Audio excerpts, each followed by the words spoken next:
ಅಕ್ರಮ ಮರ ಸಾಗಣೆ ಮೇಲೆ ಅರಣ್ಯ ಇಲಾಖೆಯ ದಾಳಿ. 1 ಲಕ್ಷ ಮೌಲ್ಯದ ಹಲಸಿನ ಸೀಸ್ ಜಪ್ತಿ. ಮೂಡಿಗೆರೆ ತಾಲೂಕಿನ ಮೂಡಿಗೆರೆ ಟೌನ್ ಸಮೀಪದ ಕೆಎಂ ರಸ್ತೆಯಲ್ಲಿರುವ ಸಿದ್ಧಾರ್ಥ ವನದ ಬಳಿ ಅರಣ್ಯ ಇಲಾಖೆ ಅಧಿಕಾರಿಗಳು ಅಕ್ರಮ ಮರ ಸಾಗಣೆಯ ವಿರುದ್ಧ ದಾಳಿ ನಡೆಸಿ ಪರ್ಮಿಟ್ ಇಲ್ಲದೆ ಸಾಗಿಸಲಾಗುತ್ತಿದ್ದ ಹಲಸಿನ ಸೈಜ್ಗಳನ್ನು ಜಪ್ತಿ ಮಾಡಿದ್ದಾರೆ.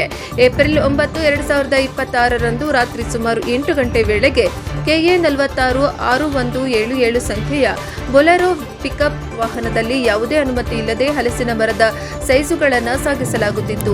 ಖಚಿತ ಮಾಹಿತಿ ಆಧರಿಸಿ ದಾಳಿ ನಡೆಸಿದ ಅಧಿಕಾರಿಗಳು ವಾಹನವನ್ನು ವಶಕ್ಕೆ ಪಡೆದು ಒಟ್ಟು 45 ಅಡಿ ಉದ್ದದ ಹಲಸಿನ ಸೈಜ್ಗಳನ್ನು ಅಮಾನತು ಮಾಡಿಕೊಂಡಿದ್ದಾರೆ.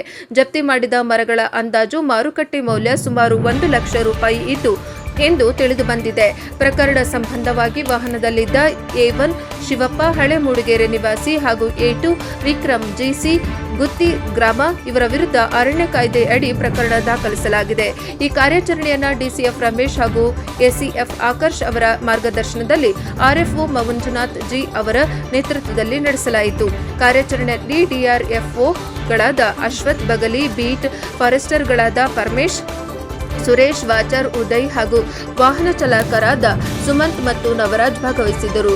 ಅಕ್ರಮ ಮರ ಸಾಗಣೆಯನ್ನು ತಡೆಗಟ್ಟಲು ಇಲಾಖೆ ಮುಂದುವರೆದ ಕ್ರಮ ಕೈಗೊಳ್ಳುವುದಾಗಿ ಅಧಿಕಾರಿಗಳು ತಿಳಿಸಿದ್ದಾರೆ. ವರದಿ ಪ್ರಕಾಶ್ ಬಕ್ಕಿ, NKS TV 4 ಮೂಡಿಗೆರೆ.